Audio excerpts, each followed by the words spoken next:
Hello students, good morning to all of you. आज हम लोग coordination number of unit cell पढ़ेंगे। तो कोऑर्डिनेशन नंबर किसको कहते हैं? तो हम लोग जानते हैं कि किसी भी एटम के चारों ओर उपस्थित जो एटम है, जो उस एटम से टच में है, यानी उसके संपर्क में है, उसी को हम लोग कोऑर्डिनेशन नंबर कहते हैं। Number of nearest attached atom, number of nearest attached atom around an atom, एक एटम के चारों ओर, नोन एज कोऑर्डिनेशन। चलिए हम लोग देखते हैं 1D में जब एटम्स को 1 डायमेंशन में सजाते हैं तो हम लोग को कोऑर्डिनेशन नंबर मिलता है। देखिए, ये एटम को इसके संपर्क में एक एटम ये है और एक एटम ये है, तो इसका कोऑर्डिनेशन नंबर जो होगा वो हो जाएगा 2। स्ट्रक्चर हम लोग देख रहे हैं लीनियर। 2D में 1D को ठीक उसके ऊपर जब हम लोग सजा देते हैं तो हम लोग को इस तरह से स्ट्रक्चर बनता है। तो इसमें देखते हैं कि कितना आ रहा है। सपोज दैट इस एटम को ले लेते हैं। इस एटम के चारों ओर कितने एटम है? एक ये है, एक ये है, एक ये है और एक ये है, यानी कि 4 एटम इसके संपर्क में है। यानी कि ये जो होगा स्क्वायर होगा और इसका कोऑर्डिनेशन नंबर कितना होगा? 4, क्योंकि 4 एटम संपर्क में है।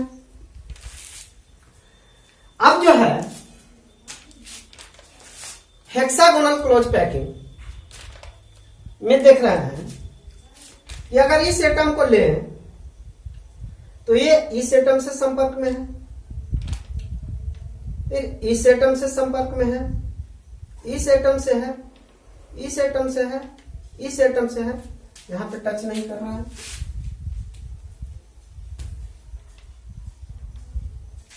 फिर यहां देख लीजिए इस एटम से है, यानी कि ये एटम 6 एटम से संपर्क में है। 1 2 3 4 5 6, तो एक हेक्सागोन का निर्माण हो गया। यानी कि ये कैसा होगा? हेक्सागोनल है, हेक्सागोनल। इसका कोऑर्डिनेशन नंबर जो होगा वो हो जाएगा 6। हेक्सागोनल, इसका कोऑर्डिनेशन नंबर कितना आ गया? 6 आ गया। अब देखिए हॉल कैसा कैसा बन रहा है। हम लोग को हॉल देखना है कि कैसा कैसा हॉल बन रहा है। एक हॉल हम लोग को ऐसा मिलता है 3 एटम से। 3 एटम से जब हॉल मिलता है, ये हॉल मिल रहा है, तो इसको हम लोग कहते हैं ट्रायंगुलर। क्योंकि ये हॉल 3 एटम से मिलके बना है, इसलिए इसका कोऑर्डिनेशन नंबर हो जाएगा 3। इसका कोऑर्डिनेशन नंबर कितना हो जाएगा? 3 हो जाएगा। एक हॉल मिलता है हम लोग को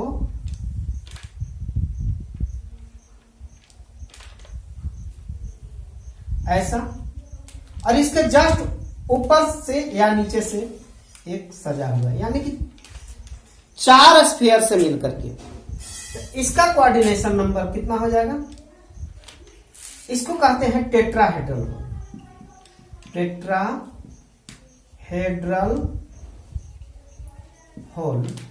अब इसका कोऑर्डिनेशन नंबर जो हो जाएगा वो हो जाएगा 4। इसका कोऑर्डिनेशन नंबर कितना हो गया? 4 हो गया। एक हॉल आपको मिल रहा है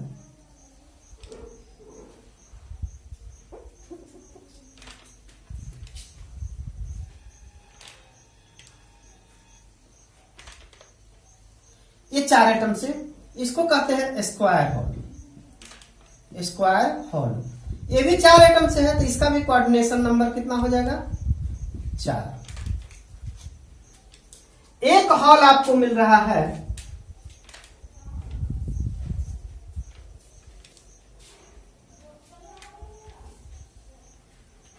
ये 3 एटम ऐसे और 3 एटम इस हॉल पे ऐसे सज रहे हैं।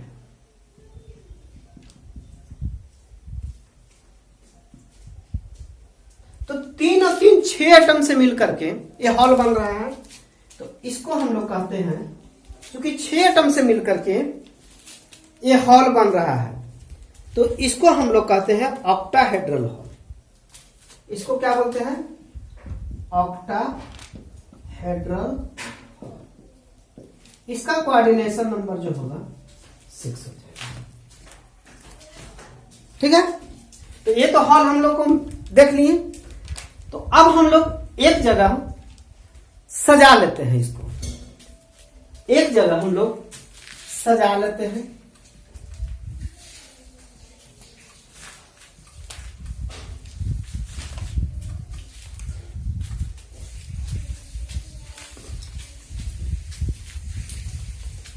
यहां देखते हैं कोऑर्डिनेशन नंबर और यहां देखते हैं स्ट्रक्चर।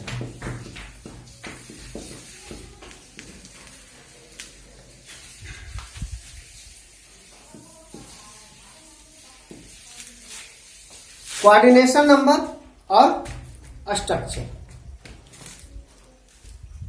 तो देखिए, जब कोऑर्डिनेशन नंबर 2 है, कोऑर्डिनेशन नंबर कितना है? 2 है, तो स्ट्रक्चर जो हो रहा है वो लीनियर हो रहा है। जब कोऑर्डिनेशन नंबर 3 है तो हो रहा है ट्रायंगुलर। कोऑर्डिनेशन नंबर 4, तो 4 दो चीज में आ रहा है, एक टेट्राहेड्रल होल में और एक स्क्वायर होल में। तो 4 वाला या तो टेट्राहेड्रल होल होगा या स्क्वायर होल होगा, या तो टेट्राहेड्रल होल होगा या स्क्वायर होल होगा। जब 6 होगा तो ये ऑक्टाहेड्रल होल होगा, ऑक्टाहेड्रल हॉल। ये तो हम लोगों ने देख लिया। अब हम लोग को देखना है सिंपल क्यूब और बीसीसी और एफसीसी में। देख लीजिए,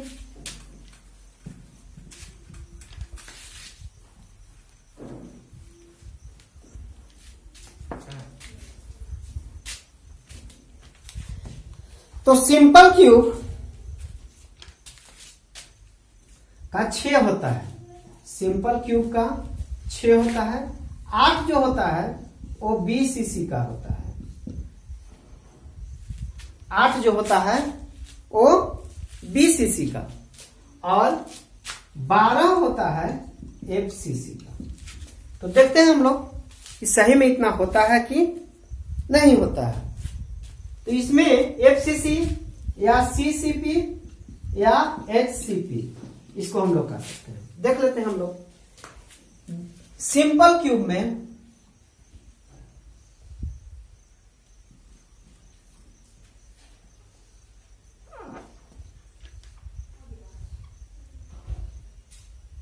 यह हम लोग का स्ट्रक्चर है। सभी कॉर्नर पे होते हैं एटम।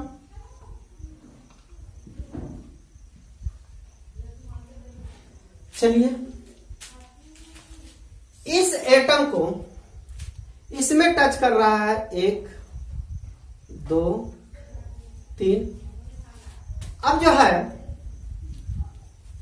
नेक्स्ट जो एटम है उसको देख लेते हैं।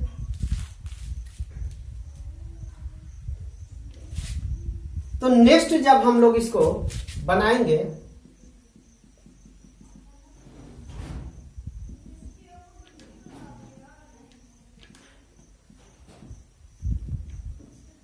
तो एक आ जाएगा इधर, ये तो टच करेगा नहीं। अब ऊपर से जाएगा तो एक आ जाएगा इधर, एक आ जाएगा इधर। तो कितना हो गया? ये तो टच करेगा नहीं, तो ये टच कर रहा है, ये टच करेगा और ये टच करेगा, ये टच करेगा, ये टच करेगा और ये टच करेगा। तो हम लोगों ने देखा सिंपल क्यूब में स्ट्रक्चर कितना आ रहा है, 6 आ रहा है, क्योंकि ये वाला तो एटम टच में नहीं रहेगा, तो इसका स्ट्रक्चर कितना आ गया, 6 हो गया। कोऑर्डिनेशन नंबर कितना हो गया, 6 हो गया। अब देखते हैं बीसीसी में।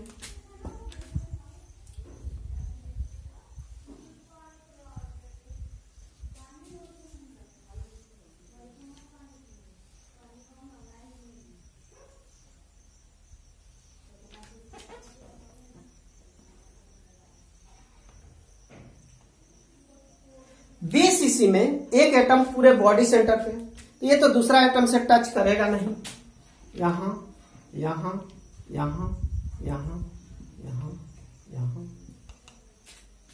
और यहां।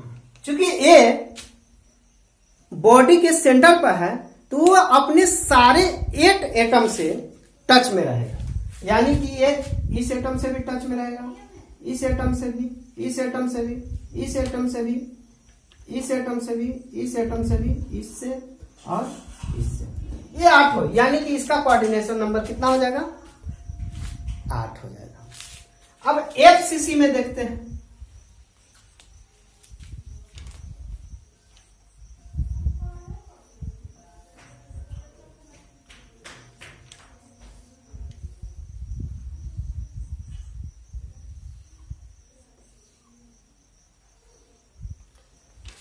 एफसीसी में क्या होता है कि 8 एटम जो होते हैं वो कॉर्नर पे होते हैं और सभी फेस पे एक एक एटम होते हैं इसमें।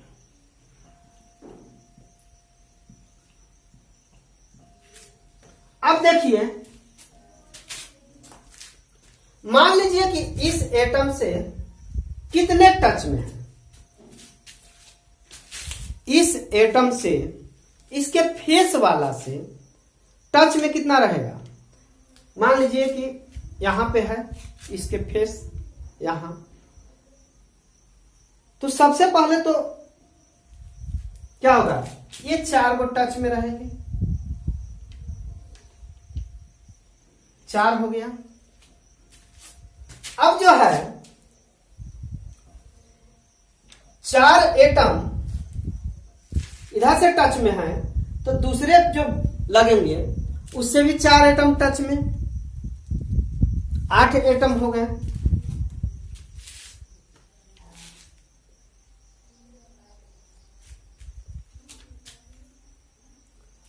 और 4 एटम ये टच में रहेंगे,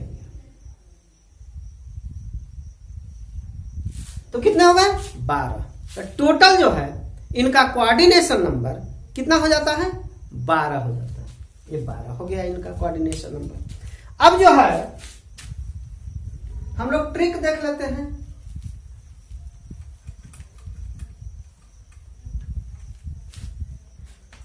जो आसानी से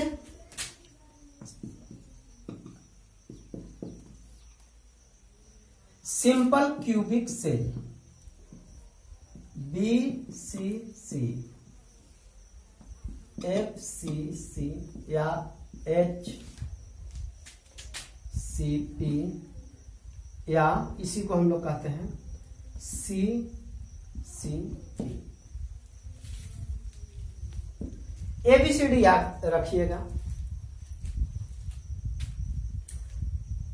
ABCDEF, ABCDEF याद रखिएगा। सब में देखिए कॉमन है CC, है ना कॉमन। अब यहां पे देखिए S, B और F। तो ट्रिक है आपका, ये है 1 2 3 4 5 6।